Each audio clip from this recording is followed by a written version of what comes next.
Oh, welcome to the Sharpe Show. So happy to have you with me this evening at 7 p.m. on the East Coast. It's a Saturday, and I am still here with you. I don't know why, but I am. I've decided to be here with you this evening because I wanted to do what I know you guys always ask me for. You ask me for an AMA, and I want to give you that AMA because I know you guys enjoy the AMAs.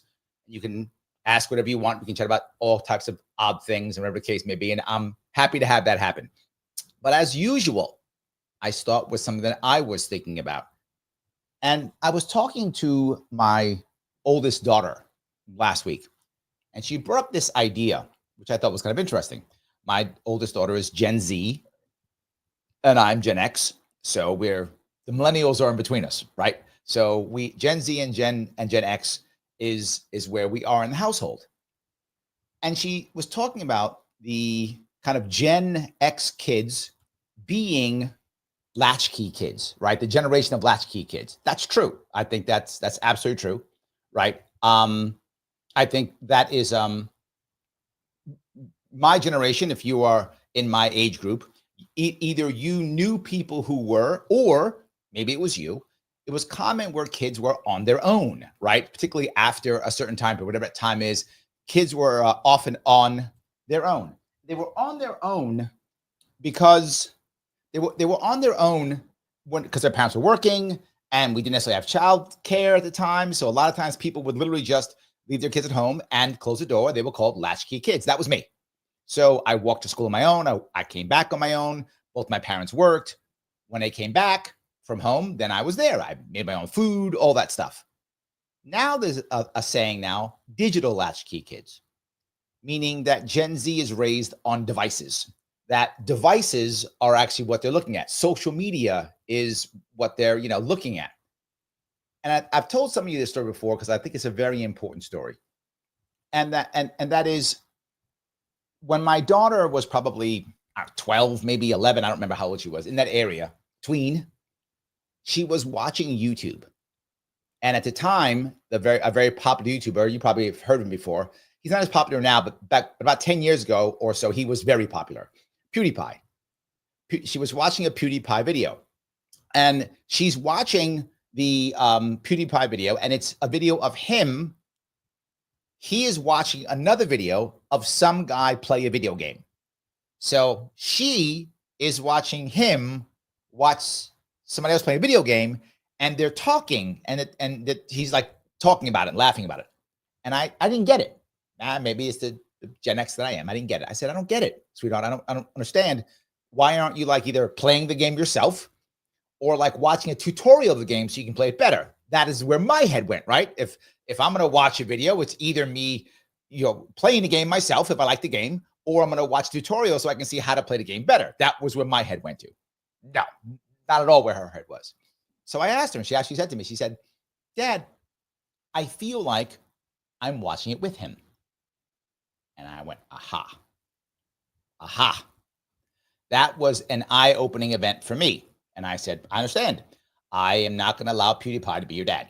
I didn't tell her that, but that's what I was thinking. So from that point on, I was with her on those things. So I would watch PewDiePie with her, or I would watch the other people that she would watch with her, or we'd watch together, or we watch videos together. When my kids wanted to play games, like Roblox was huge. I mean, it may still be huge, but when my kids were little, it was really big. Minecraft was big. I mean, again, these things may still be big, but I don't care anymore because my kids don't play it anymore. When my kids played it, I know it was big then, and we played it. And people would tease me, Larry, you have a Roblox account? Yes. Larry, you play Minecraft? Yes. Why? Because my kids play. I want to be with them when they're playing. I want to be involved in their world. So I was watching the games we were playing. So if my kids wanted to play Roblox, they could play. I didn't care. But I asked them to actually play in the living room with the family. So we're all here. They can use the devices with us. And very often, we'd all be playing in the same Roblox world, but in the same room, but all playing in the same world, playing in the same Minecraft world, all together in the same room. right? We would do it all together. So it was my way of trying to make like a board game night, like a lot of families used to have. But I made it with digital because the kids wanted to play digital. They wanted to play Roblox. They wanted to play Minecraft. Now, to be forward, we don't really play Roblox anymore ever. But once in a while, my daughters and I still to this day, sometime we get together in the same room and start a Minecraft world and just play Minecraft together and build stuff. Like we still do that now, still sometimes because of the warm feeling that we got from doing when we were kids. Why did I tell you that story? Because I think a lot of kids are spending a lot of time online, and to just take them offline, period. My worry is if you take them offline completely, that there's possibility that they will actually, there might be a backlash, right? I don't want a backlash, but I want to be part of it. I want to be able to know it. Like I knew who their friends were online. Like I knew who was like, oh, that's that guy, that's that kid. Okay, I knew. It's like I was involved. That's what I did. Now, not everybody can do that. I get it, but that was my view because I didn't want my children to be digital latchkey kids, and I was very busy, and I'm still busy, right? We're all busy, but I try to find time. So we still have that now. And once in a while, when my kids will get together, sometimes we'll still all play together. We still do it sometimes. It's just kind of funny. So that's what I'm to bring up. I thought it was kind of an interesting concept, but why does it matter? The problem is, I feel like, and I have no evidence of this. This is just my feeling. My feeling is we may be losing our children to social media influencers. And I don't want it to happen, right? That is my worry, that people are going to see social media, kids, and I think you're seeing it happen. I think you're seeing it happen now. I don't have any data on this yet, but I feel like we're going to see this. That would be my gut, that parents are losing their children to social media influencers. And I remember years ago, Rush Limbaugh said this like in the 90s. He was talking about his own dad. He said, my dad was involved in my life. And every single book that I read for school, he would also read. So whatever I was reading in school, he would read. So he could talk to me about what I was reading. So anything that he was reading, his dad would read. And I thought, that's brilliant. That's brilliant. But I didn't want to read the garbage my kids were reading. But I could play the games they're playing.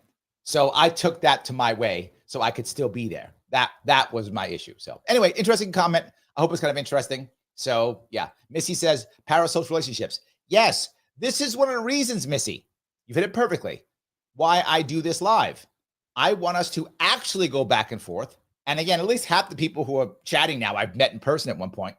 I want it to be a real relationship, not just some, I feel like Larry's talking to me when I'm just talking to a camera. I'm actually talking to you. That's the issue.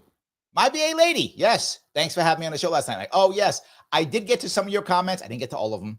I was crazy busy today. Again, I was working on a Saturday.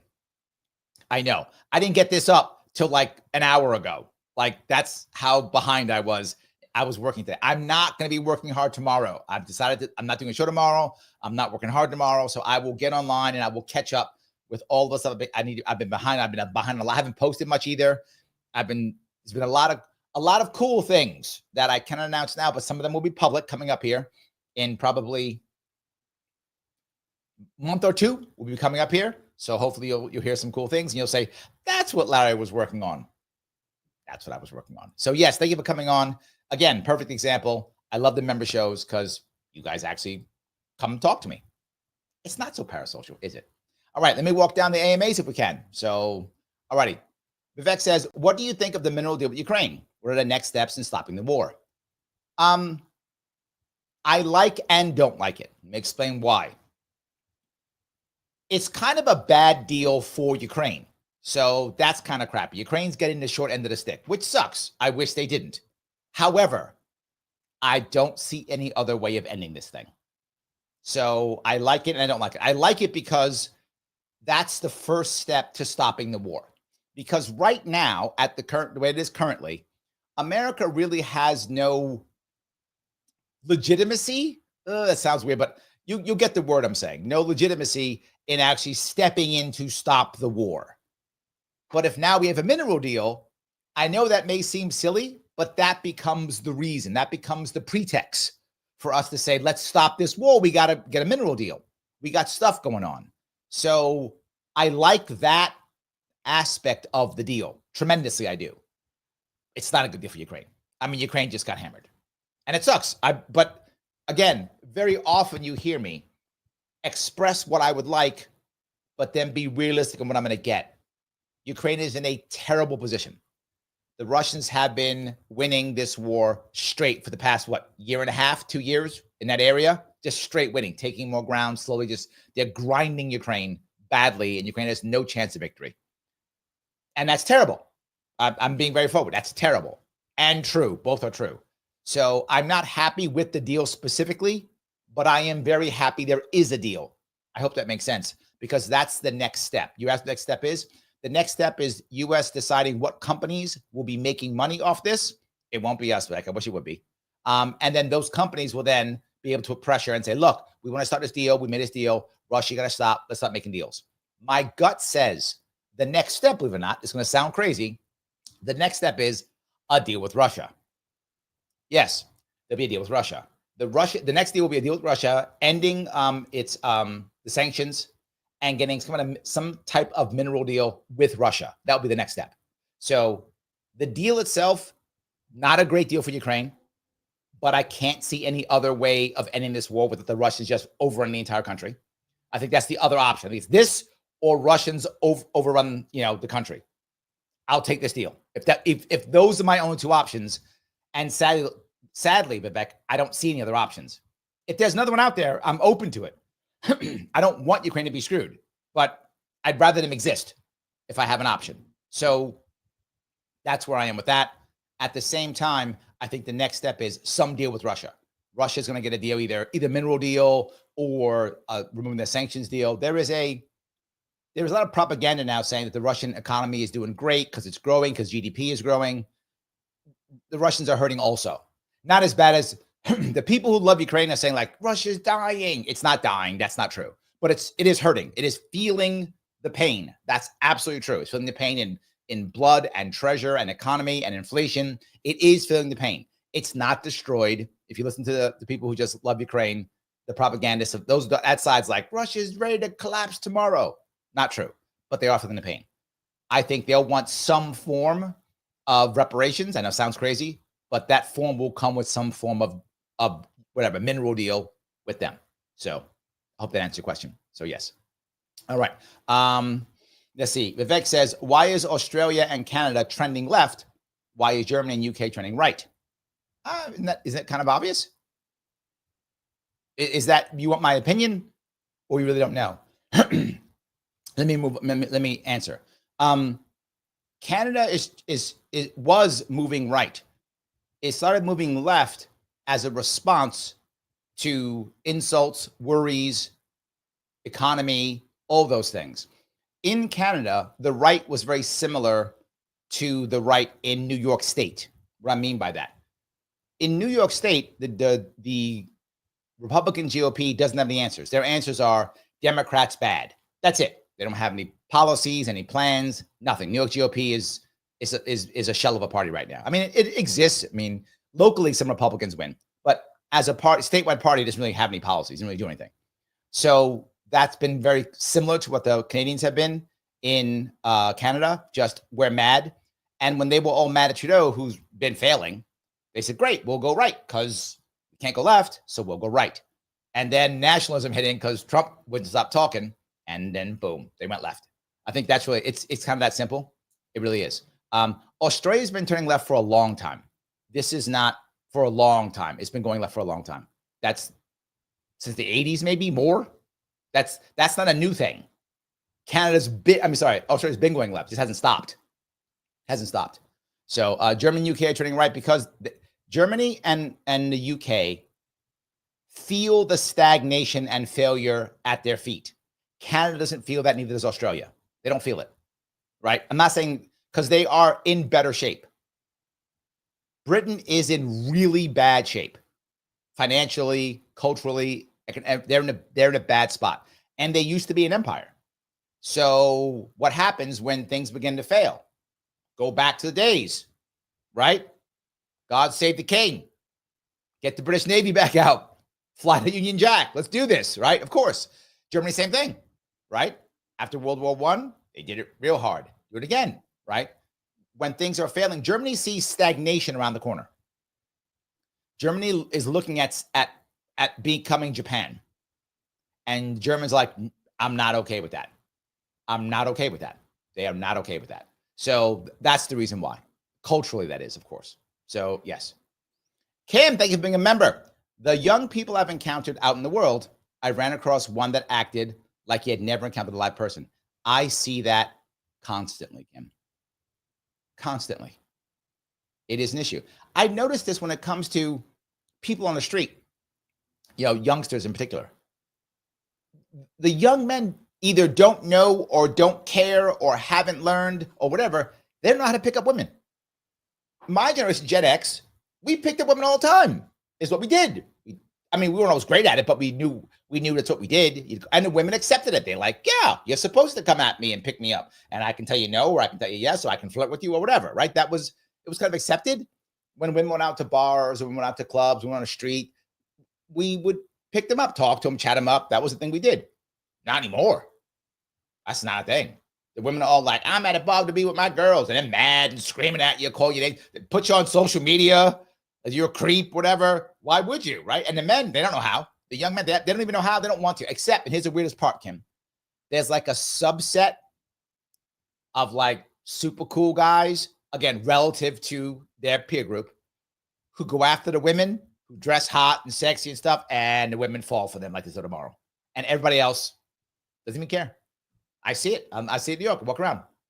3 women, 2 men, no one talking.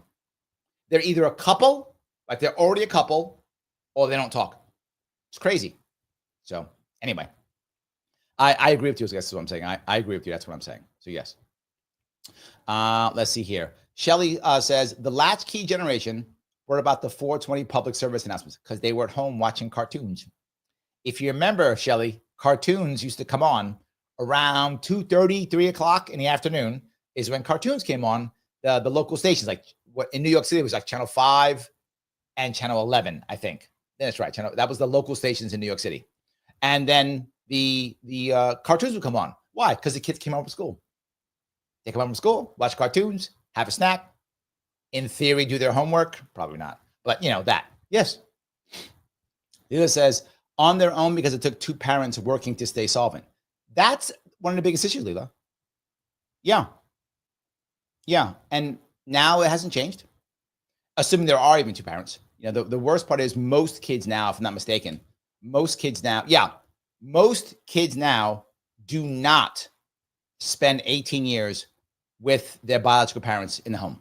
That's America now. So those who don't know, statistically, if you're able to keep both of your parents in your household for 18 years, you are now the minority. I wish I was joking. You are now the minority. It's official. It's a minority. My oldest daughter, who's 20, had both her parents in her household. So she was 18, to college. And yes, she's in the minority. Most American kids do not have that. So, yeah. So now what are we doing? We're having a bunch of single parent homes, tons of them. And of course, we have problems because instead of, we're not, I told myself the other day, we're not pair bonding. Pair bonding has a lot of value, right? Look, if you don't want to do it, no judgment, you do you. But I'm just saying the reality of it is there are a lot of benefits to pair bonding, right? 1 rent or 1 mortgage, maybe only 1 car payment, right? Whatever. So that makes things a whole lot easier.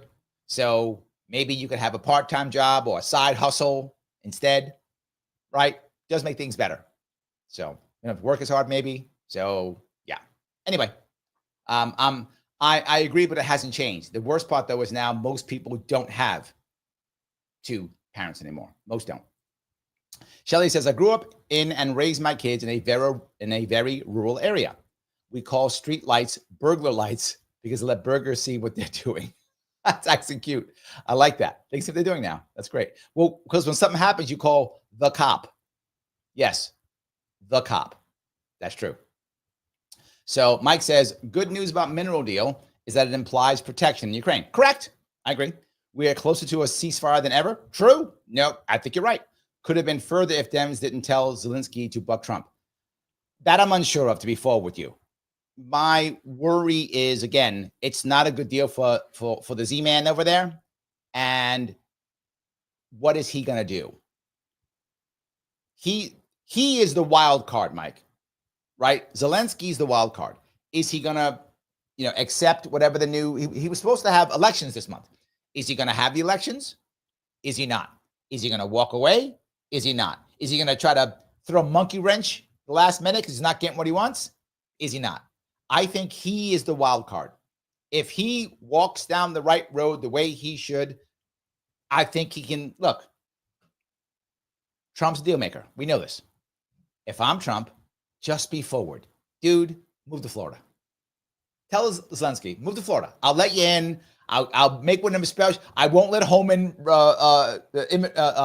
get rid of you, deport you. You don't got to go to El Salvador. Come to Florida. You can hang out in your little villa here. Life is good. Take some of your millions. We gave you like whatever, 200, whatever we gave him, billion. Take like one. Take $1 billion. You'll be fine. Take $1 billion. Move to Florida. You'll be fine. And I'm not. I'm very serious when I say this. This is what I would tell him. Look, we gave you $200 billion. I know. Look, all you boys took cash. Take your cut. Move to Florida. Let's end this war. Let's just end it. You speak enough English. Bring your little wife there, your kids, whatever. Move to Florida. It's fine. We'll make you a special citizen pass. Who cares? Just end the war. That's what I would say. So yes. All right. Lila goes on to say, you sound just like my grandson's parents type of parenting. I want to be part of them. Yes. Ryan says, I didn't go into a KFC coma last night, but I might go into a Domino's pizza coma tonight. Well, I do sometimes have KFC. I do. And the reason why I have KFC sometimes is it is of the fast food fried chicken places, it's the least carby. It has carbs in it because the skin and it does have carbs, but it has the least amount. Popeyes has tons of carbs. And all the other ones have tons of carbs. And I can't have a chicken sandwich. So if I do have chicken, which I do sometimes, it'll be KFC if I have it. It is, of all of the chickens, it's the least carby. So I can actually have if I have no carbs throughout the day and I have KFC at night, I can stay in ketosis. That's true. So I do sometimes have KFC. It's true. I do. So, but anyway, I can't have any of the biscuits or the fries. It's just straight chicken or nothing, either one. So I like KFC. It's good. I like Popeyes too, but it's just too carby for me because the all the stuff on it's just too much. Anyway, I can't have pizza. That's the thing I don't eat. Yes. Rick says we need to lose kids to rock stars like the boomer generation. Correct. That's what's supposed to happen, Rick. You get it. That's how it works. That's what's supposed to happen. Yes. All righty. Mike says there is no digital latchkey because youth are incapable of virtually everything. They're great consumers, though. They need food cooked and delivered. That's not latchkey or accountable like the past. Oh, I see what you're saying. So you're saying the assumption is a latchkey kid is one who could do everything. That's a good point. That's a good point because Mike, I know you can cook. People might not know, but Mike does know how to cook. It's true. I know. I also cook. I cook for my daughter every day, usually twice a day. So I know how to cook. Mike knows how to cook. We were latchkey kids. So we had to cook for ourselves. We had to go we had to go to buy stuff on our own. We had to be on our own, right? I had to clean up, do dishes, whatever, do all that stuff, right? And I had to straighten the house up before my mom came home. So I had all that stuff. So I think it's a good point. I think the digital latchkey kids, well, they can order stuff.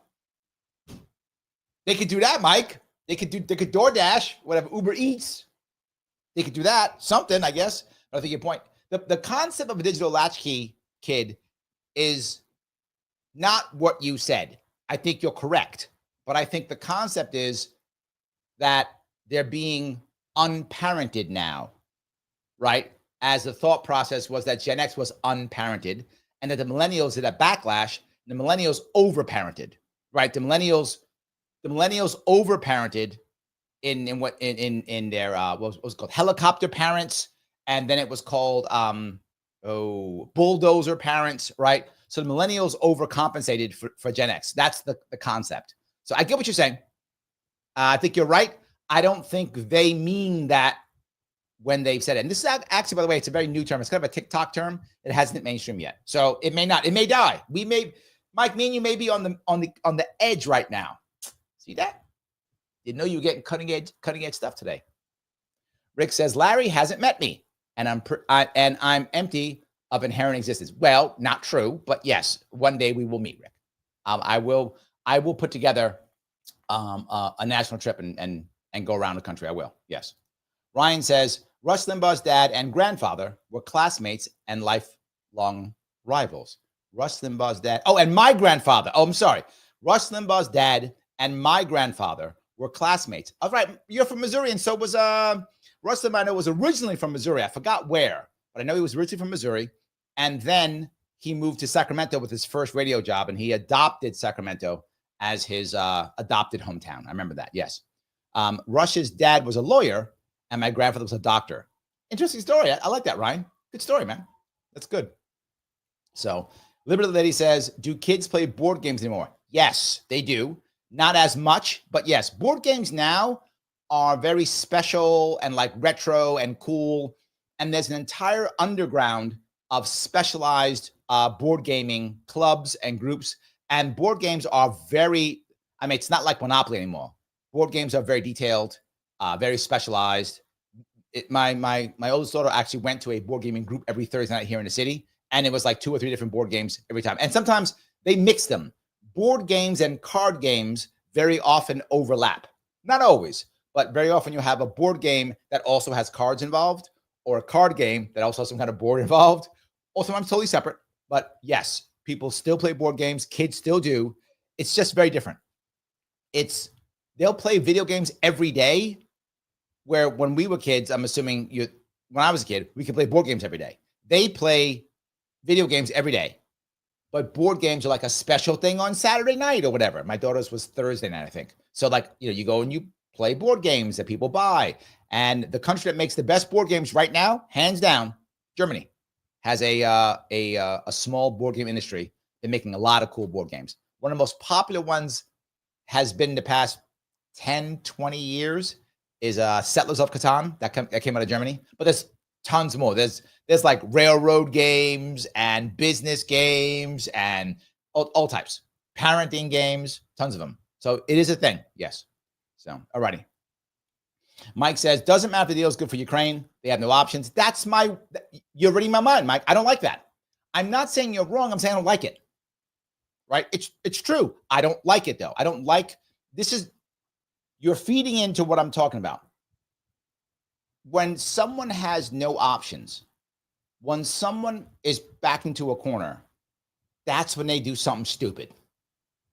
That's why what you just said is why I'm worried about Zelensky. You put this guy into a corner. Does he do something dumb? People do. What's my old saying all the time, Mike? Desperate people do desperate things. That's how it works. So it does matter if a deal is good for Ukraine, because if they have no options, he may feel like, I got no options, so I'm going to do something stupid, which is why I'm hoping that Trump said, dude, come to Florida, giving at least Zelensky an option. Come to Florida, man. Move tomorrow. I got you. Move near Mar-a-Lago, whatever. Come to Florida. I got you. I'm hoping that he's doing something like that. He does that. That'd be great. He says it will take 2 generations and U.S. effort to build infrastructure. They need immigrants desperately too. Yes. There is the biggest issue. They've lost, I forgot how many millions. Is it 10 million? I think 10 million Ukrainians have left Ukraine. I think it's 10 million. But anyway, it's millions, whatever that number is. I think 10. They need them to come back. You're right, Mike. They need to come back. Well, if they're not sure Ukraine's going to be able to absorb them, if they're not sure that there's going to be a war again in 5 years, if they're not sure that there's a place for them and safety, they're not coming back. They're living in, Germany. They're living in, Britain. They're living in America. They're going to come back. They're going to stay there. So yes, they have to have those guarantees, feel comfortable so they can come back, because the best people to rebuild Ukraine is Ukrainians. You're right. They need immigrants, but you don't want only immigrants, right? That breaks your nation. You want to make sure you have your own people and immigrants. And so hopefully that will happen. I hope it will happen. So yes. Mastermind Hour says Russia's doing so much winning, they're getting sick of it. I am sure the people are getting sick of it. I'm not sure if Putin's sick of it yet. But yeah, it's still a war. I mean, it's still a war. And people are still dying and being wounded and right, all that stuff. And the country has to pay. Every time Russian soldiers are killed or wounded, the country's writing a check. The nation's writing a check, right? Either they're writing a check because the guy died, or now that he's on disability and they got to pay him every month. Either way, they're writing a check. So yeah, absolutely. Leela says, both Ukraine and Russia have gotten hurt. True. Ukraine has been very much tragically hurt, lost a lot. Yes, Ukraine's lost far more than Russia has. But again, if you listen to the people who are playing propaganda for either side, if you listen to the Russian propagandists, oh, Ukraine's gone, that the Russians are ready to conquer Kyiv tomorrow, right? They'll tell that right there, it's 25, to 1. Ukrainians losing 20 to 1 Russian or whatever, right? They say all that stuff. And at the opposite side, Ukrainian propagandists go, oh, Russia's ready to collapse tomorrow. 12 Russians die for every 1 Ukrainian. None of that's true. None of that's true. That's propaganda. The reality of it is, you're right, Leela. They're both hurting. Russia's hurting. Ukraine's hurting a whole lot more, but they are both hurting. Yes. Ryan goes on to say, Ukraine was going to get screwed no matter what. True. I've been saying this for years, either on the battlefield or in the negotiating room. And this is my point. I'd rather be in the negotiating room. I'd rather be in the negotiating room. Yes. Absolutely. Mike says, board game companies are closing down. This is true. Industry is dying, except in Germany. But it may be dying now. But there was a revival of board gaming, believe it or not, during the lockdowns. There was a mini revival. And a couple groups popped up throughout the entire world. You see a bunch of groups pop up. So yes, there's something else we do. There's actually, believe it or not, board gaming online. Yes, I know, kind of weird, but yeah. Years ago, I used to play a couple board games online. So yes, you have that also. So it is the as I mentioned, they play video games online every day, but then they go to places to play video games. The issue is, to play board games. The problem is with most of the youth that Mike and I, we dealt with, and if you're my age, you dealt with, there were what they call third spaces. And what a third space means is it's not work, it's not home, it's some other place to go, right? To meet people, right? And there were places for kids, whether it was a park, whether it was a video game store, whether it was a community center, whether it was a McDonald's, right? So there was a place for the kids to go. Some after school, to hang out someplace, right? It was a place for kids to go. And we just went and hung out. Those don't really exist anymore. Parents have stopped it because everything's got to be, perfectly set up with a play date now. That kind of crap that people do now, but that's it. Play dates and whatever. Everything's got to be structured so the kids, to make sure the kids have absolutely everything must be structured to make sure the kids have absolutely no imagination whatsoever. Let's make sure they're not creative, have no imagination whatsoever. So structure everything. No initiative. Don't do that either. Get rid of suck all the initiative out also to do that. And that's what's happening now. So they have to create these kind of third spaces. And that's what the groups are. So when Mike and I were kids, if we wanted to play video games, if we wanted to play a board game, we just went to our friend's house or called them on the regular phone that was attached to our wall and said, hey, you want to go play a video game? You want to go play basketball? You want to go whatever, right? We did the thing and we just did it. Now it's no. We've got to go to the board game group that's on Tuesdays at 7. Whole different world. So yes. Missy says, that's kind of sad to Mike. I guess my memories of pulling out the Monopoly board are just part of nostalgia nowadays. I still have board games and we will still play sometimes. Yes. We still play sometimes. So there we go. Leela says, Aussies are quite left, extremely bureaucratic. True. Yes. True. Michael's going to say to Vivek, public is heavily divided right now. UK government suppressing speech to maintain power is very ugly. Yes. The reality here is UK doesn't have the same First Amendment that we have. Neither does Germany, right? They don't have that. I mean, we're trying to destroy ours too. Don't get me wrong. Our government doesn't like our First Amendment either, but they don't have one. So they can just decide, I think this speech is bad. Straight to jail. They can do that. And they are, right? Because they want to maintain their power. The reality of it is most governments don't voluntarily change. They just don't. I wish they did. They don't. So you have to aggressively pull them to one side or the other. And governments don't like that. So it gets ugly. True. Yes, it is true. That is kind of how it works. So, any case. All righty. The agorizer is there. Hey, Sharpies. Hey, I'm glad you're there. Excellent. Okay. Shelly says, my cop was a long arm of the law until the actual cops arrived. Well, often in places that are like that, you will often find a sheriff who does almost all of the policing, almost all of it. So Leela, by the way, loves KFC. Yeah. And then that's it. KFC, we're the least carby. True. That should be, see, they would get more people on keto to buy it. They would just go that. KFC, we're the least carby. That's it. KFC, by the way, very popular still in Japan. You know what they call it in Japan? Kentucky. Yes. So they ask, you want to go to Kentucky? That's KFC in Japan. So there we go. I love that. Mastermind Hours with you, Mike. He says, latchkey implies self-sufficiency. I think Mike's correct. I think when they put digital, that by default says all I can do is order. So this may not work.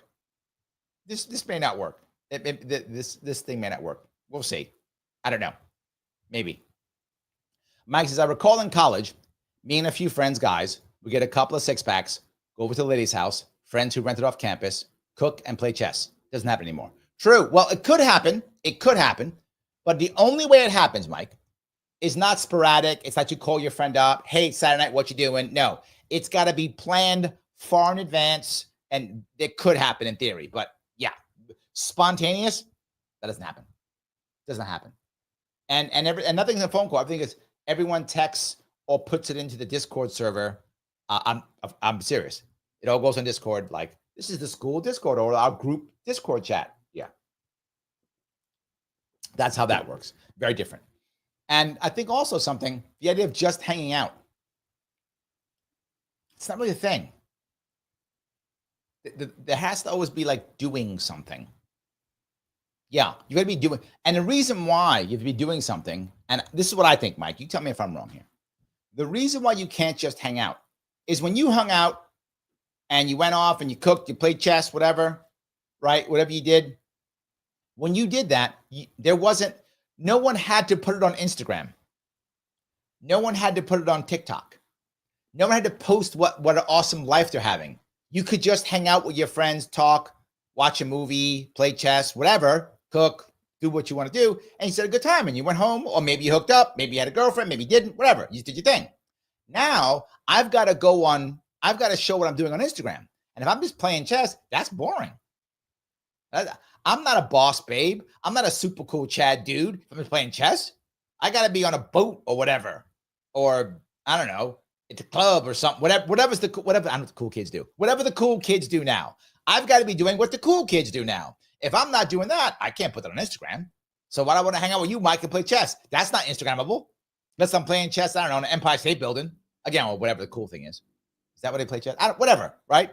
I don't care about Instagram likes and stuff. Well, I do, but on my Instagram, not for this stuff. But I don't care about like I'm the cool guy Instagram. But if I did, Mike, you better play chess on, I don't know, on a Lamborghini or something. Or why am I going to play chess with you? And I wish I was joking. This is what matters. And I will go back to saying the latchkey concept is it controls you. The digital latchkey, it controls them.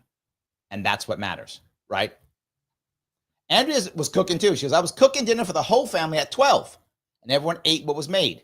Now it seems like moms are a short order cook. Yes. Right? It was, what's for dinner? It's this. That's what you're getting. You don't like it? I guess you're going to be hungry. Right? That's how that worked. Andrea, right? If I made chicken tonight, you're eating chicken. Well, I don't like chicken tonight. Good luck with that. That's it. Because there's chicken there. So that's it. I made lasagna, whatever.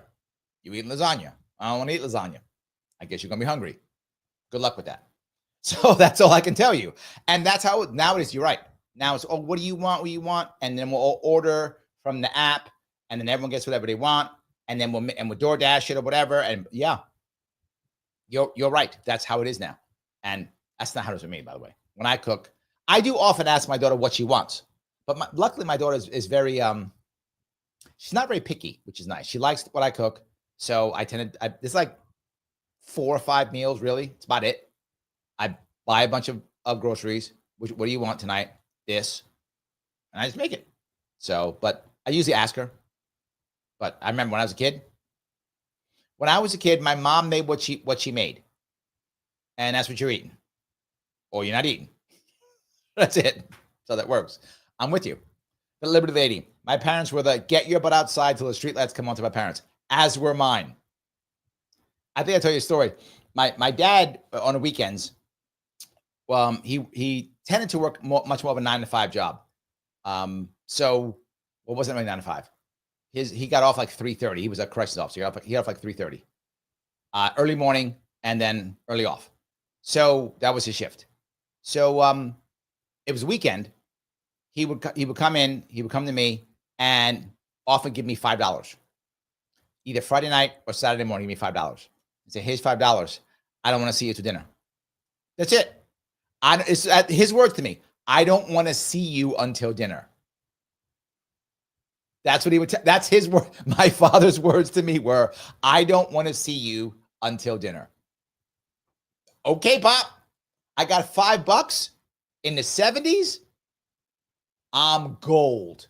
I am gold. He couldn't always give me $5, but when he gave me $5, you don't gotta see me. I'm gone. I get my shorts on, get my pants on, whatever. Gone. That's it. I would sometimes call my friends from my phone that was on the wall. Sometimes. Otherwise, just go to the house. I'm going to the house. Knock on the door. I got $5. You got $5? What are we doing? We're going to the. I grew up by Yankee Stadium. I tell a story often. It's one of my favorite stories to tell. I grew up by Yankee Stadium, like literally across the street. I mean across the street from Yankee Stadium. So when I was a kid, bleacher seats were $1.50. So I got $5. I'm going to both games, Saturday and Sunday. If they're home, I'm going to both games. And I got some money for candy, maybe some popcorn. I'm good. You don't got to worry about me, Pop. You're not going to see me. And then after we talk about the game, I could play baseball out in the park. There was a park across the street too. So I was good. You didn't see me. I'm with you. That was mine. My dad was, I don't want to see you to dinner. That was it. So yeah. Any case. Cape Girardeau, Missouri. Oh, is that where he grew up? Yeah, Cape Girardeau, Missouri, Russia's from. Yeah, I remember that. Yes. Agorizer, mostly they're just bored. This piece that you bring up, I know it is kind of facetious, but it's not. One of the biggest problems we have with Gen Z is that they're bored. And the problem is we haven't taught them as parents how to entertain themselves. We've given them everything, right? If you're a Gen Xer or a boomer even, maybe an older millennial, you didn't have everything. You had just to Andrew's point, go outside, find something to do, entertain yourself, learn something, be on board, right? I remember one time I told my dad, there's nothing to do. I was probably, 8. I forgot how old I was, 9. I was elementary school. I had nothing to do. He goes, oh, nothing to do? I got something to do. He made me work the entire day. I never told him that ever again. I never said that. That happened one time. Never happening after. I'll find something. He had me working, like cleaning the place. He worked me the entire day. My whole Saturday gone. Because I opened up my stupid mouth and I said, you did. He said, okay, I got something you do. I'll keep you busy all day. And I was like, never again. He said, I don't want to see you till 6. You ain't going to see me. Done. So, any case, to your point, I think you're right. But many of them, we haven't taught them how. There's no culture how. You might go, they should know. They're kids. If we don't give them an environment, if they're figuring things out, they won't. One of the things I pushed hard with my daughters was the idea of creating something. Create something. Create. I always say that all the time. And I will bug them. What'd you create today? What? I said, oh, so you did nothing today? You threw your day away. I would tell them you threw your day away. What do you mean? You threw your day away. Did you make something? What? So you threw your day away. And they were not disappointed. And disappointment would destroy my daughters. When I was disappointed, destroys them. They hate when I'm disappointed. You see that? And like, oh, I'll go do something. And they would draw something, write something, create something, whatever the case may be. Remember my oldest daughter, she was playing Minecraft. And I thought, she's not really making anything. I was kind of worried that she's just getting stuck on video games. right? I thought, I don't want that. I'm just playing video games all day, right? I don't want to just absorbing stuff and just consuming. To Mike's point, we all consume, but I want my daughter to consume and create, right? I want to do both. So I went to her, I said, what are you doing in Minecraft? What's going on? And she showed me something. She was making things in Minecraft. She was creating in Minecraft. I'm not making this up. She made an actual like replica of a Subway restaurant in Minecraft. I mean, like the everything, the doors, the chairs, the seats, counter, everything. The logo. She made a huge Subway restaurant. Now, I don't know why she made it. I don't care, but it was amazing. Maybe her friend told her or whatever. So she had another friend who was playing also, and they were walking around inside the Subway. I'm like, okay, I'm good. Like, I didn't mind, because she wasn't just playing some game or watching somebody play. She was creating, and that's all I ever cared about. My youngest one, she likes to write, so she'll make poetry or write. I don't care, just create. She used to draw cartoons. She used to make comics, and now she uses AI to now write novels and stories and stuff. Love it. So I'm with you. We have to teach our kids to figure out how to not be bored. The problem is they grab their phone and the phone unbores them immediately. It unbores them immediately. So now they're not bored. And so why bother? I got my entertainment right here. I'm gonna try. It's right there. That's the issue. So yes. Okay. Kay John has a couple. Let me give her both of those. She says, again, thank you guys for being a member. My take is whatever generation you are, most people growing and living within think it's the best. Oh, okay. Think it's the best. Of course, there are exceptions. As time and the world change, so does one's view of life in the world. I'm not sure that's true, Case John. I think there were a lot of, I would say, millennials and under. Maybe Gen Zs now. Yeah, maybe Gen Zs who think they're screwed, who don't think they're the best, who don't like their generation. How do I know that? They're not dating each other. They're not. Gen Zs don't date Gen Zs. That's why I think they don't like each other. They don't date each other. So I'm not sure that's true in this one.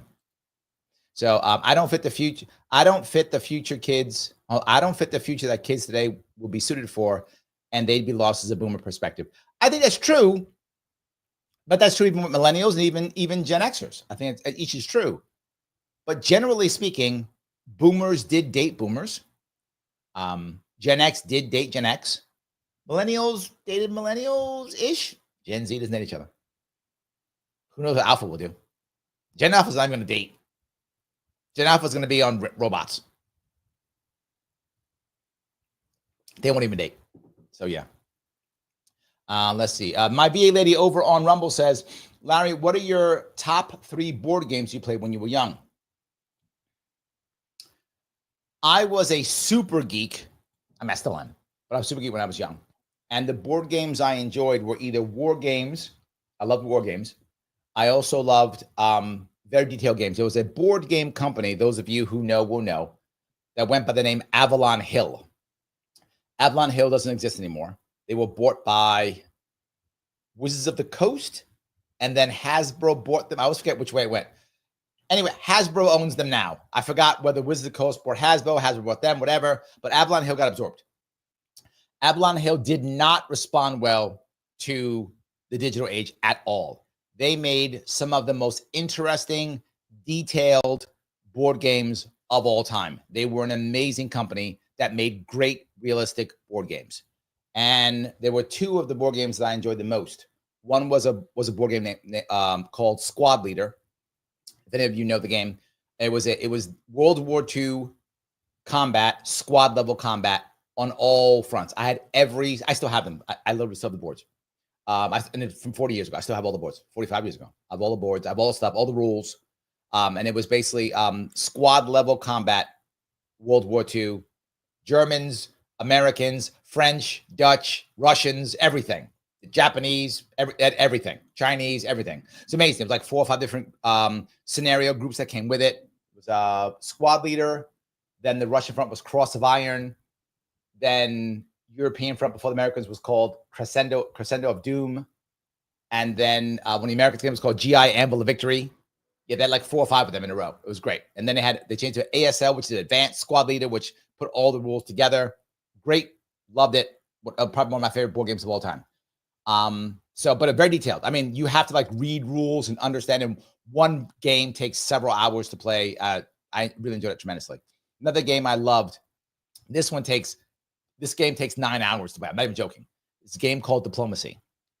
Diplomacy is a grand strategy diplomacy of Europe in the year 1900. It's pre-World War I diplomacy in Europe. You can play one of 7 powers. You have to take over enough supply points, and there's no dice and no combat. It's all just talk. What I do best. My favorite game, probably of all time, when it comes to that board game also. So those are my 2 favorites right there. Third one, there were 2 other many of the games that I enjoyed.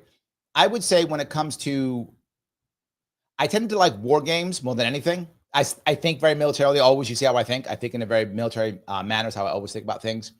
I enjoyed Axis and Allies. It was not as detailed. I liked Risk too, but Risk was too luck for me. Axis and Allies is also luck, but there's a bit more skill in Axis and Allies than there is in Risk. So those are probably my 3, all combat games, but I enjoyed them. Those are probably my top 3. Hope I answered your question. So, all righty. Let's see here. I'm looking over at Instagram. X86Cow says, my friends and I go to parking lots and do nothing.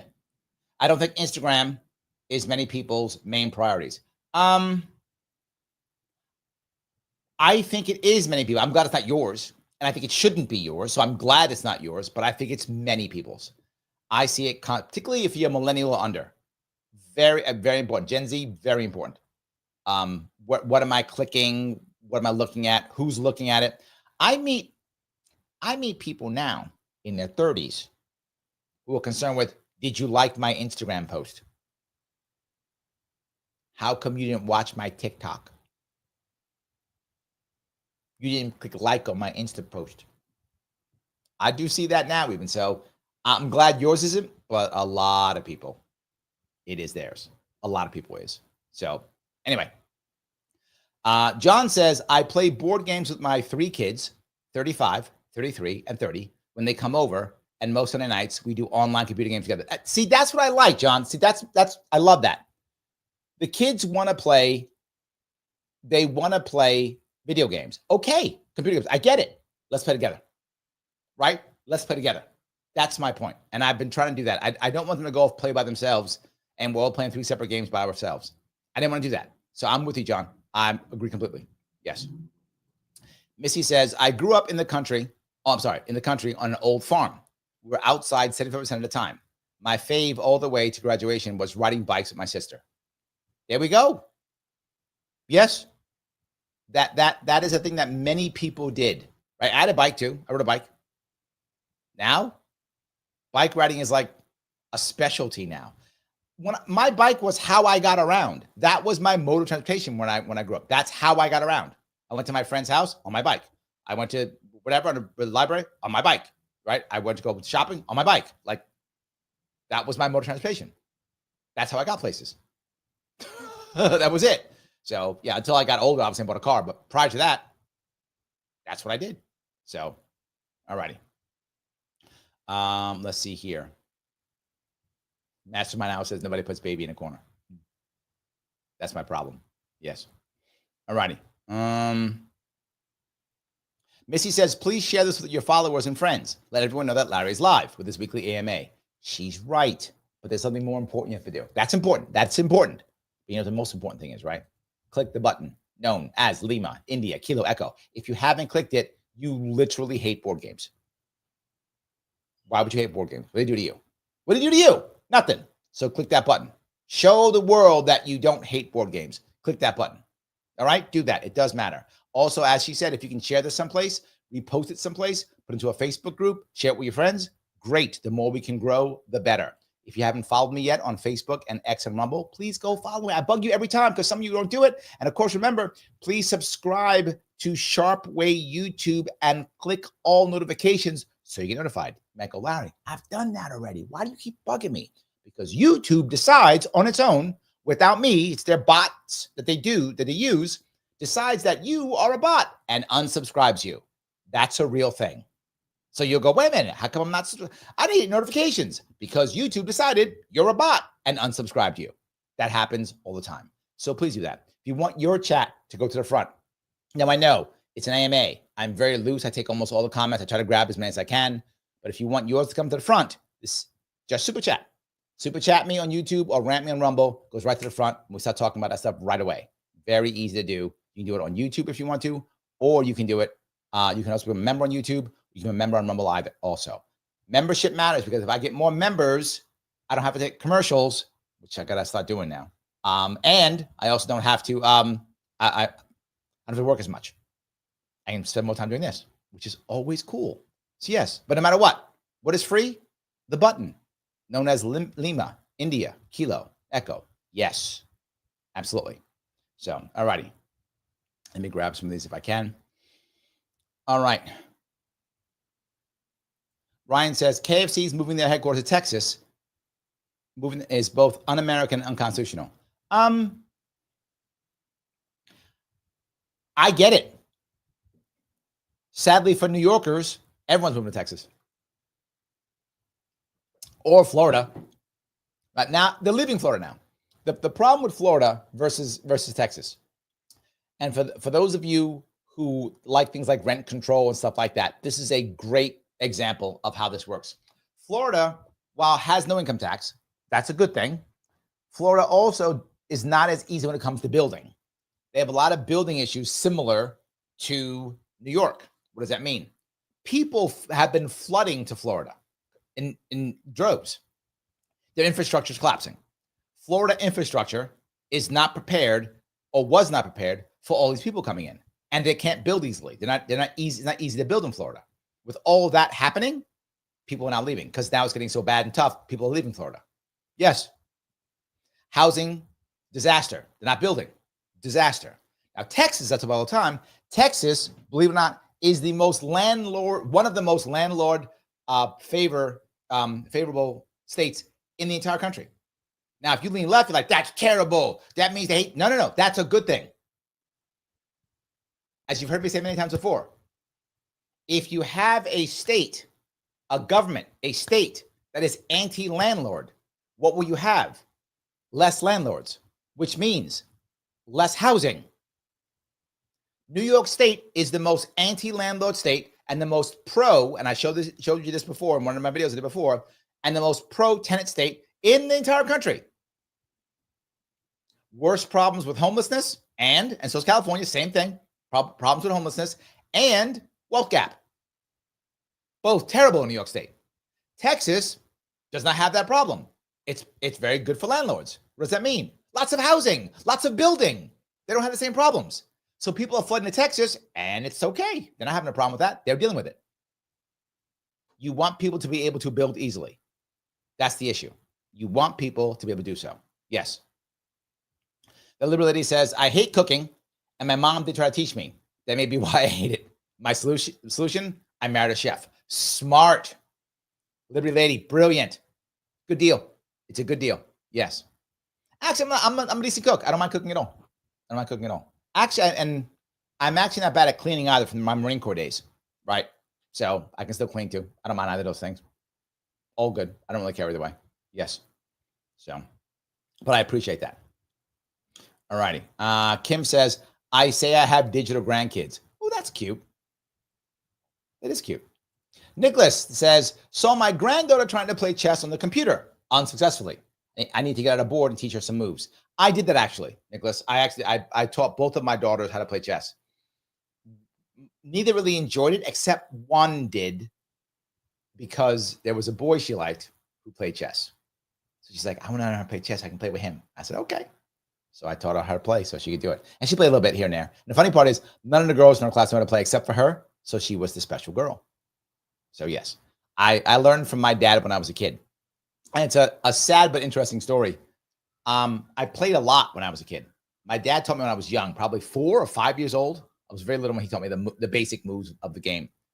And where I lived in the Bronx, I said I lived in the Bronx by Yankee Stadium. That neighborhood probably in the 40s and 50s, was very heavily Jewish. A lot of Jewish people lived in the area in the 40s and the 50s. Well, I grew up there in the 70s. So most of the Jews had left. But who was still there? Some of the older Jews, retired Jews, still lived in the area, right? Well, they're all retired. Well, they would go to the park. I mentioned there's a park across the street from where I lived also. So they go to the park and they play chess in the park during the day. So I get home from school on a weekend, whatever, when I was avoiding my dad, I'd go to the park and the old Jews taught me how to play chess. So I practiced on them. And the funny part is, lots of people used to play chess in the park. If you ever seen, a good example of this is if you ever seen the movie, I think it's called Searching for Bobby Fischer. I think that's the name of the movie. And it's some guy who it's about a kid who's who's a great chess player. Ben Kingsley is in it. Yeah, a couple of actors, famous actors are in it. Lawrence Fishburne is in it. And you showed a kid playing chess in the park. And a lot of kids, this is based on something real. Because I was that kid, right? I mean, I'm not as good as that kid, but I was that kid playing with the kids, with the adults. A lot of the adults didn't want to play with the kid because they were afraid to get beaten. But the old Jewish men didn't care. They didn't care. So they would sit there and play with me, teach me rules, beat my ass, and teach me. And it was great. But a lot of the cool guys who were hanging around, oh, I'm super cool, I'm the best chess player, would not play me. So I was like an 8-year-old kid, and they were worried that an 8-year-old kid might beat them. The old Jews didn't care. They taught me everything. And I got good enough to do the one thing I want to do. I beat my dad. I was probably 10 or 11 when I beat my dad.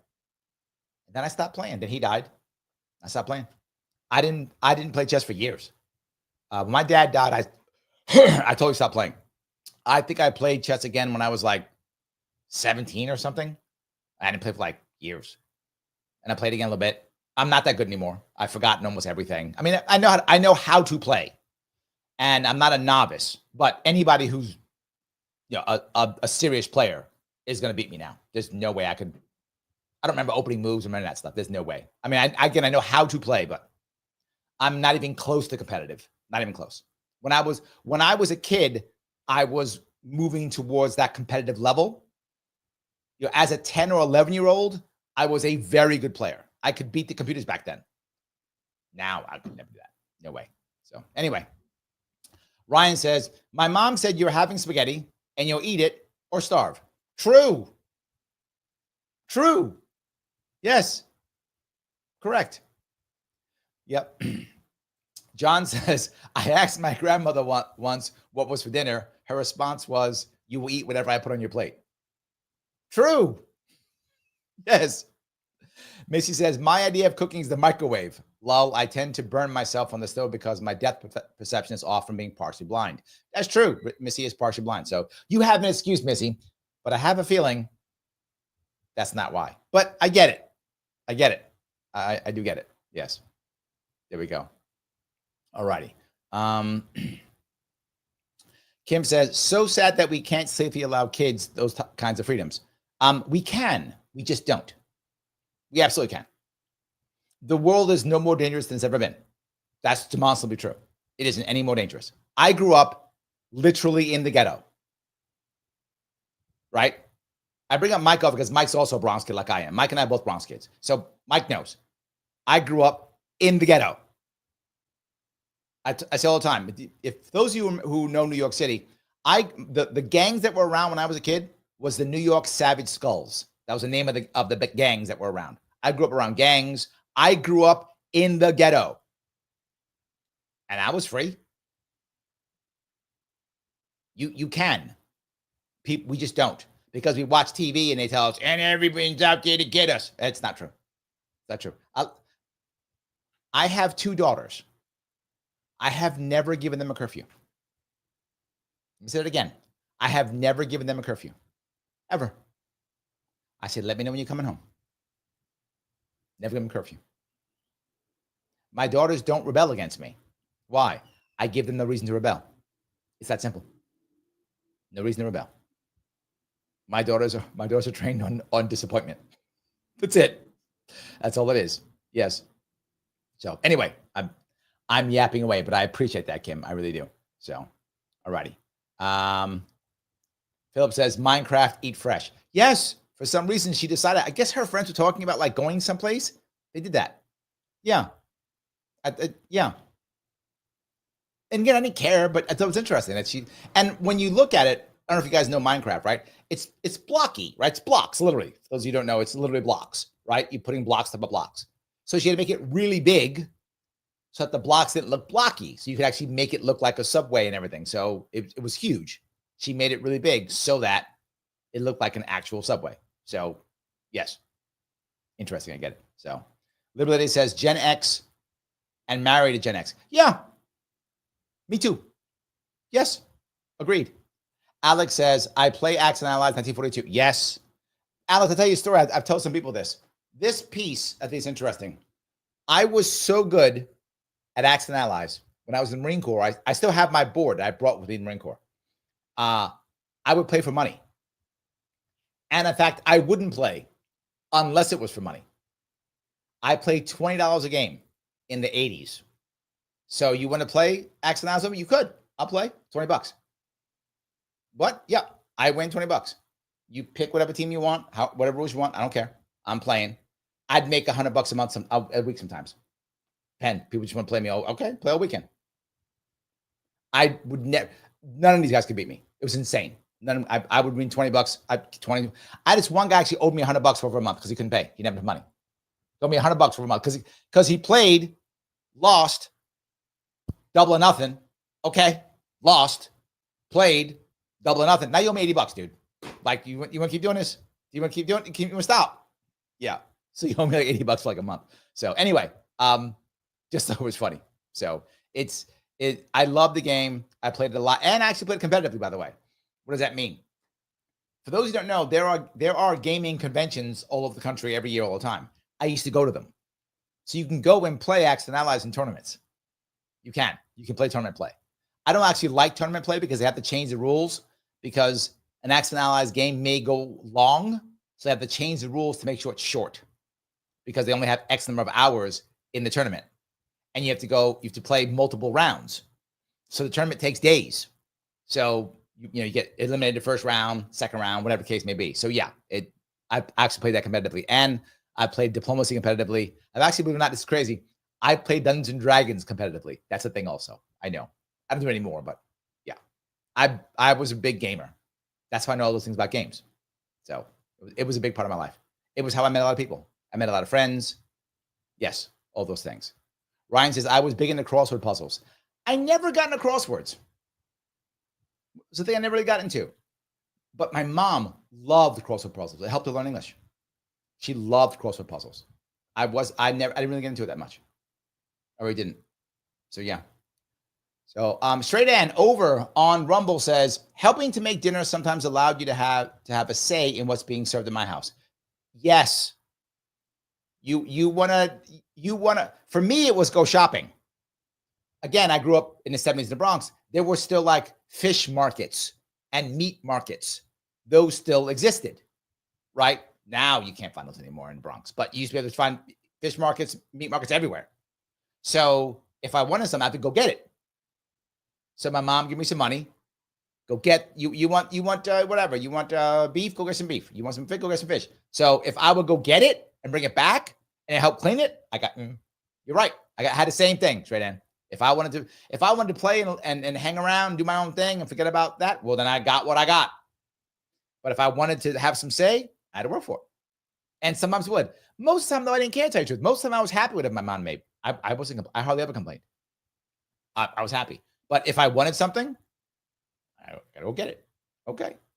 That was it. So Phil says, question for everyone. What's your preferred style of architecture? This is funny. I am insanely boring when it comes to that. I really am. I've had to work hard. And I'll give you an example. Minecraft. In Minecraft, you can build whatever you want. When I play with my daughters, I don't do much building. What I do is I build I let them build, I go get stuff. Because I'm kind of boring when it comes to architecture. I do boring things. So yes, my architecture, it's whatever. It's never been my thing. It's a bad answer, Phil. I'm sorry, but it's just true. Peace, thank you for the $2, my friend. This is the front super chat. Up. Yes. There we go. Front of the line. There it is right there. Thank you very much, Peace. I appreciate it. Yes. So I've never been into that very much at all. So yeah. Rick says, off to play Dungeons and Dragons along with 4 of my friends. There we go. Watch the rest later. Liking and sharing now. Bingo. That's the issue. Exactly right. You can play these things online. You can. And I have too. Yes, I have too. Absolutely. So, all righty. Phil asks, why are bikes so expensive? I feel like they're either Walmart bikes or very expensive. That's true. Mike goes, Steve Jackson games. He was good too. Yes. GV and Ogre. I remember Ogre. I enjoyed Ogre. Cheap to buy, moderate difficulty, high skill, portable, great. Nothing like it now. I don't think there is anything. Yes. I can't think of something. Is there something similar? Okay. This is a little off, Mike, but you tell me.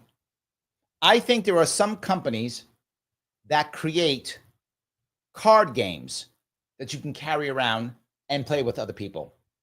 Card games. Similar. Not the same, but I think that would be the equivalent today, where you buy a couple of card games online, you keep the card, the deck in your pocket, and you can literally go hang out with someone and play a card game. It's simple to understand, stuff like that. I mean, you could do it. That's probably the closest thing you could find. The closest to that today? Maybe. I may be stretching, but I think that's probably the one I can do. Ryan is mad at me. I didn't like his post on X. I should have. It's my fault. We were buddies. Not anymore. Yeah. Mastermind says, I had to ride my bike and later moped 5 miles just to get to town. Wow. There we go. Straight Chillaxin says, any skateboarders in the chat? I'm 37, still skateboard. I was never a skateboarder. I wasn't. Was never my thing. I were bikes. Never did that. Yeah, not my thing at all. So, all righty. Let's see if I can go down here some more. Ryan says, me and my cousin at 15 years old walked from Paynton, Missouri to Advance, Missouri, which is 6 miles, to pay someone out front to buy us some beer. The white can that said beer with black lettering. Hot chewed out. I'm not sure what the hot part is, but yes. Well, there we go. You got to get beer. You got to get beer, man. Right? You got to get beer. Yes. John Otter, how are you? He says, Mr. Sharpe, on Quite Frankly's Saturday cigar stream, chat touched on your idea of anarcho-capitalism. Thoughts on the idea versus your definition of liberty? Thank you. Anarcho-capitalist is usually used as an insult. Generally, it's used as an insult. And I understand why it is, because people think of it as there is then no government and everything's based upon just capitalism. And I get that concept. In theory, I think it's a wonderful theory. I don't know if we're anywhere near it as human beings or as governments, we're not there. The people who believe in it often think that everyone will just jump on board. I don't think that's true. Can we move towards a more anarcho-capitalism format? I think we can. I think we should, right? We should move towards it for sure. But when people are desperate, as I said earlier, desperate people do desperate things. So if you create an environment where tomorrow we're anarcho-capitalists, most people will have no idea how to act. They just won't know how to do it. Since they won't know how to act, they'll get desperate. And desperate people beg for a strongman. And trashing our system tomorrow, while I get why people would want to do that, I understand it. What the outcome would just be strongman. The outcome wouldn't be anarcho-capitalism. The outcome would be dictatorship. I think we see it constantly. That would be the outcome. Should we move towards it? Yes. And that is my definition of liberty. My definition of liberty is the correct one, by the way, in case you didn't know, John. It's the right one, which is we start moving towards it right now. We start building communities up, because liberty should not be selfishness. And that makes some of you, I know some of you Ayn Randers are mad when I say that. It should not be selfishness. It should be voluntary cooperation. That's what it should be. I don't want anarchy. People get mad. What? I want a volunteer society. That's what I want. I want people to voluntarily help others get together and do things. And that's a cultural issue. And that's community. And that's shifting and adjusting communities to make that work. We have been doing the opposite for decades. The country is moving towards more and more centralized control, more and more government answering everything, more and more government has every answer. How can you possibly get to anarcho-capitalism when the government's doing everything, right? Even Millet was not perfect in what he did, but Millet moved towards it and it works. So moving towards anarcho-capitalism absolutely works. He is the example of that and proof of that. But if you do it right away, if you do it immediately, it doesn't because people don't accept it. They instead go right to, okay, things are bad. Give me the dictator. I'll take that. You said with Trump now, right? Trump said he'd be a dictator. Trump is doing executive orders all over the place. And until recently, America's been okay with it. Why? I mean, Americans as a whole, obviously some Americans are very much against it. But as a whole, Americans have been like, okay, why? Because when people are in trouble, they want an answer. So I hope that answered your question. I'm not sure if it did or not. I hope it did. All right. Phil says, thank you for the $5, my friend. I made the Sudoku book with a QR code to listen to jazz while playing. I'll give Larry 50% of profits the next 48 hours. I'll send the link. Send the link. I love it. There we go. Send the link. I love it. A Sudoku book with a QR code. So does the jazz play while you're doing a Sudoku? Okay, that sounds good. Okay. I like it. Let's see if I can go down some more. All righty. All right. So many of these. Lena says old Jews are way smart. True. You're not wrong. You're not wrong. Yes. Shelly says, just want to say how much I'm enjoying everyone's memories from childhood. We often do that, don't we, Shelly? When we just start talking, people bring up all the stuff from back in the day. I do like it. Yes. In fact, Nicholas says, in 1971, I started college. Bobby Fischer won the International Chess Championship. Everyone in college was playing chess. I had to learn or get beaten all the time. Yes. Yes. 100%. Yes. The Agorizer says, we, Lima, India, Kilo, Echo, Larry. Oh, thank you. That was nice. I like that. Little Lady says, chessboards can look really cool nowadays because of the resin chess pieces. It looks like art sitting on the side table in the living room. Really? You mean like this? Hold on. Literally? Because I like baseball. Yes, my name is on my glove. Yes. And, but I'll break this if you can see it. This was from when I was in the Marine Corps. I was a staff sergeant in the Marine Corps. This was on my desk. Yes. And it broke. I had to glue it. I got this in the Philippines. So, yep. And then if I don't break it, here's just got this in Japan. These are Chinese, but I got it in Japan. And there we go. I'm sorry, no, maybe it might actually be Japanese. I'm not sure. Anyway, so now you saw some stuff that I keep behind me, which is stuff that I care about that I keep there. So yes, I don't just keep it there for nothing. It's stuff that I enjoy. And that piece here, this here was a gift. A gentleman, when I ran in 2018, made this. He literally made it. It was my symbol. So I love it. So I kept it. And then this is a picture of my unit when I was in the Marine Corps. And then this is a book that I wrote a piece for. And that is my daughter gave that to me. That is a piece that my daughter gave. So I keep it here. So yes. I think I showed you everything. Oh, I'm sorry. Oh, and that is my father's flag when he passed away. He was a veteran. That flag was given to my mother at the ceremony when he died. And when she died, I took it. So I inherited my dad's flag from my mother after she passed. And that flag on the dad is a German flag because my mother was German. So I think I covered it all in the bunker. I've showed you the bunker now. So there we go. You've all seen the bunker. Now you know what this stuff is when I do that. So yeah. All righty. Rachel Axon said that $80 is taxable. No, it is not, my friend. I appreciate that. No, it's not. Yes. Phil says Dungeons & Dragons is actually a really interesting storytelling vehicle. It is an amazing one, my friend. And I used to do all my own adventures. I drew all my adventures. I created my own worlds. I drew my own maps. Everything. I created entire worlds. And I decided, interesting Dungeons & Dragons piece.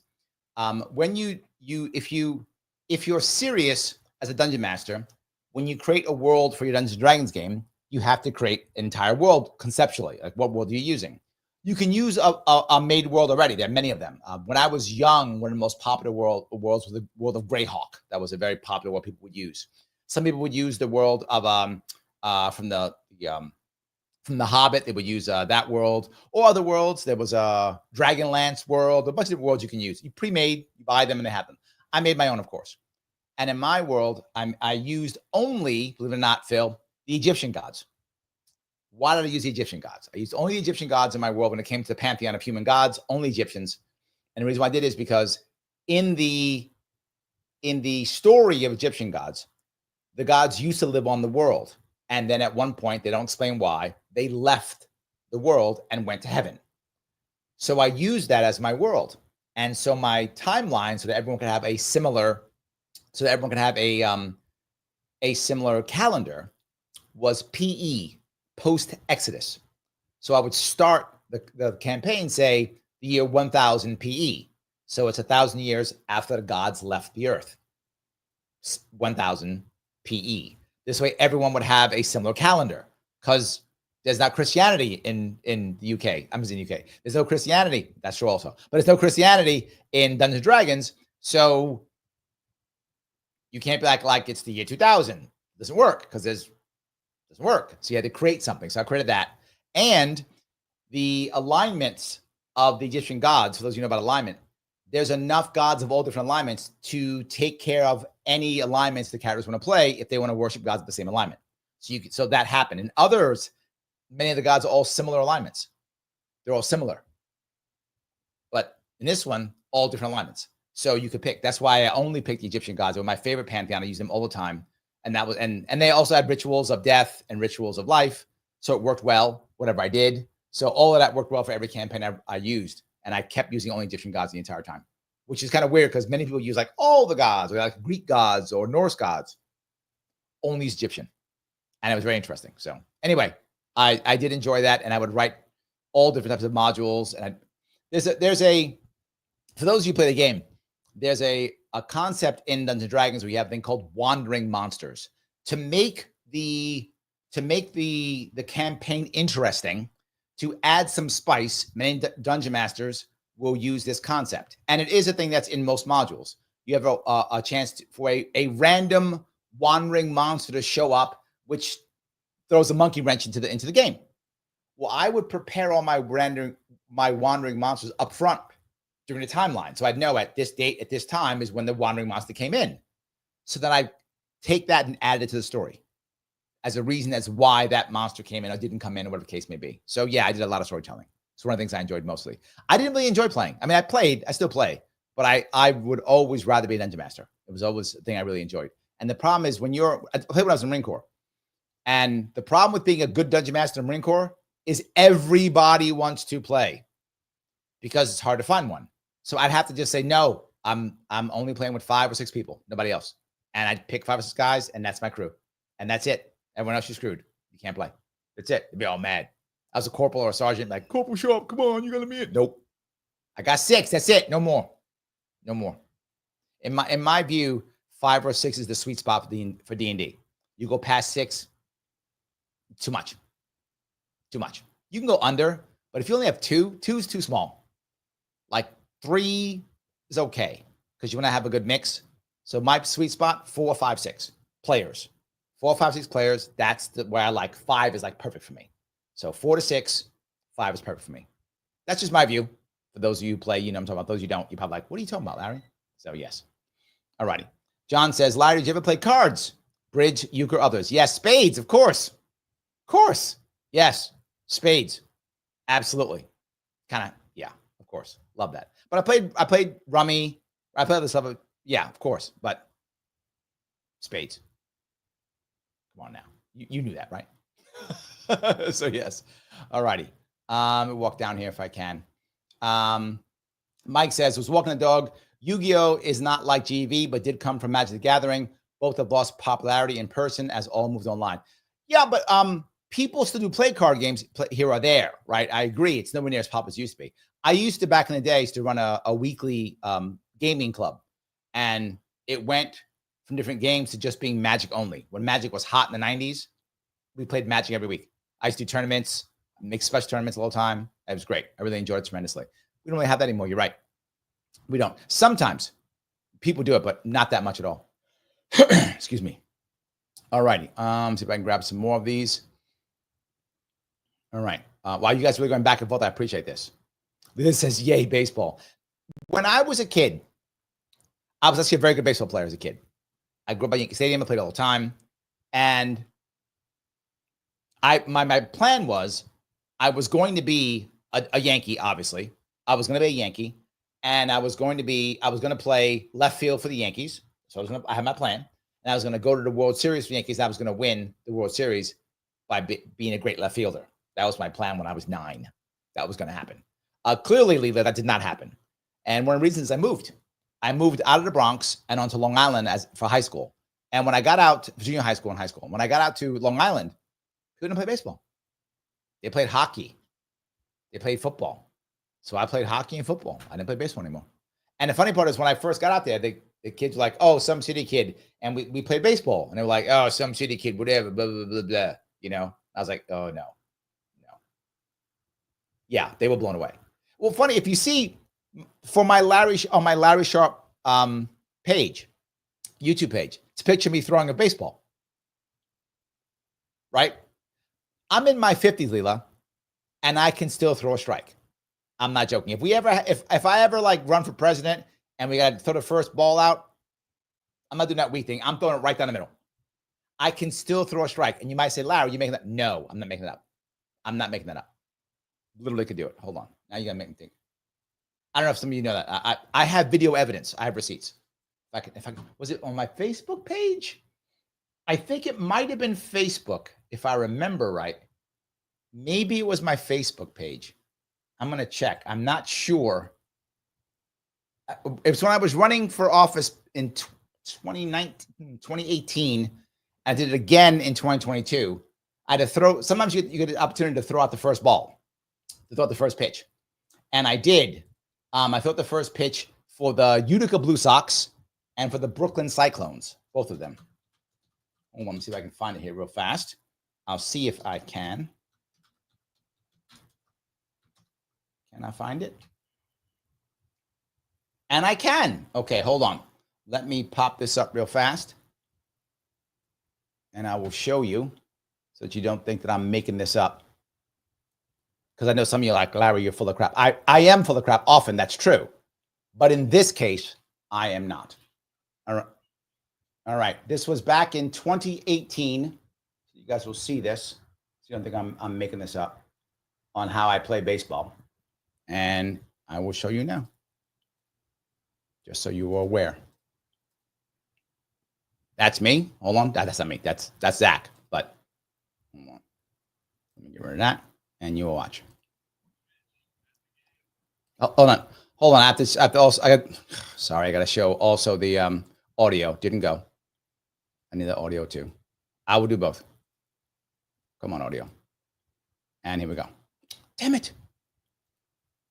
This time I'll get it right. Sometimes I'm not a Gen Xer. Sometimes I'm a boomer. All right, here we go. Joining the Libertarian Party, please welcome Larry Sharpe. This is me. Receiving tonight's first pitch of the Blue Sox is Sam Hunzi. That's me on the mound right there, if you can see it. Look at that look. I'm checking. Watch that wind up. Right down Broadway. Great pitch, Larry. Right down Broadway. That was a strike. Just saying. So you can talk your trash. I can still throw a strike. I can still throw a strike. Yeah, I had to show off a little bit. A little bit. That's all. A little bit. Not a big deal. A little bit. That's all. If you like that, click the like button. That's all I'm saying. You like that? Click the like button. Shelly says, I've never had a desire to play D&D. My friends still play once a week. Yes, people still enjoy it. I still like it, right? I still do. Yes. Might play Spades, Spades is great if you know your partner. Yes. Used to make money on that and playing pool one-handed. Learned that from my dad. I learned to play pool well, believe it or not, in the Philippines, in the Marine Corps. I was never a very good pool player, but in the Philippines back in the 80s, that's all I did. I did it for just forever. I played like every day. And I got good at it. Not great, but I got good at it. I got much better at it, where I could actually play for money and have a chance at winning. When I first started, I would just get my ass kicked. But I've played in a while. I'm still decent at it, but not great. Not great, but I can still play a little bit. Just not that great. So yes. All righty. Let's see if I can move down here if I can. Joel says, I saw the pitch video. There we go. You knew it. It's true. Yep. Roy, how are you, brother? Live for president of the MLB. That's what I see, Zach. Yes. It would be nice. Yes. Maybe one day. Maybe one day. Yes. All righty. Joel says, there have been some pretty sad pitches at baseball games like Fauci. Yes. Yes. Yeah, look, the thing that bothered me about that is if you're running for office, you know they're going to ask you for the first pitch. If you suck at it, either say no or practice. And the best part was, it's a true story. Zach would know this too. They were scared. My team was scared. They didn't know that I knew how to play baseball. They didn't know. They're like, he's some 50-year-old dude. He's going to make us all look bad. This is going to be recorded. Everyone's going to look terrible. Is he going to be okay? You want to practice? And I was like, I don't know. We'll see. I totally played them. I don't know. We'll see. Maybe if we could. We'll see what could happen. We didn't show it live, I don't think. That might have. I don't know if that was live or not. I was live, and they were scared. That's right. It was live. They were scared. Now, and I was like, oh, okay. Maybe I'll try. Then I threw a strike because I knew I could still do it. It's just funny. So, any case, yes, it was funny. Leela says, you always look like a baseball player to me. I know my horse flesh. I like that. It's good. Yes, absolutely. Yeah. So, yeah, I told you I have receipts. And that guy said it. He said, straight down Broadway. Great pitch, Larry, because that was a strike. I threw a strike in my 50s twice, not once. Brooklyn Cyclones. I only have a picture of that. I don't have video of that. I do have video, though. Hold on. I have video of me in a home run derby. I did not win the home run derby. I did not. And it's not fair. I was running for governor, and they put me in a home run derby. And I was happy to do it. I can still hit a home run. I got one. Out of all the pitches, I got one home run. They put up a former professional guy against me, another guy. Actually, that Jumaane Williams, who was also running for governor at the time, 2022, was there too. Jumaane was better than me. Jumaane got 3 home runs. I got 1. And then a professional guy was there too. He got 9. I'm going to beat the guy who used to be a Met? I can't beat that guy. I can't beat that guy. I mean, come on. Anyway, just saying. It's funny that they put me in front of that guy to do that. But yeah. All right. If you guys liked me doing my baseball stuff, my D&D stuff, I know you guys like the AMAs, and I'm happy to share myself in any way. I'm happy to. You know I am. I'm happy to do it. So here's what I'm asking you. Click the button known as like. Yes. Click the button known as like. If you like it, please do it. I share myself. I'm asking you to share something with me, and that's clicking the button that's like. It does matter. I really do want you to click that button. I know some of you haven't. Please do so. If you can share this someplace, please share it. It does matter. Every share does matter. It moves things forward. I appreciate all your support. I really do. Also, remember, if you become a member, you'd be in a member show, which you guys just saw the member show. I hope you guys liked it. I did spend some time responding. I got to spend more. I've been very busy. Tomorrow, there's no show tomorrow. I will spend time catching up on all the stuff I should have caught up on. I'll start catching up on all those things. You'll see, I'll post some more stuff. I'll be back on it tomorrow. I have some time off tomorrow. I will work on that stuff tomorrow. I promise. I still have to work during the day and pay my bills and hang out with you guys at night. That's what I try to do, right? Of course. So please do that. Remember, after the live ends, please come back. Mr. Rhythm, Algo, loves it when you put a comment on. I'm asking you to comment, what is your favorite game? Pick a game you like. Please do that. Check the game, but tell me what game you like. Please say that when you can. And if you're watching this and it's not live when you're watching it, very often they'll pop up some videos. Please watch one of them for at least 10 minutes immediately. Algo likes that too. No show tomorrow, but I'll be on Monday. I will see you all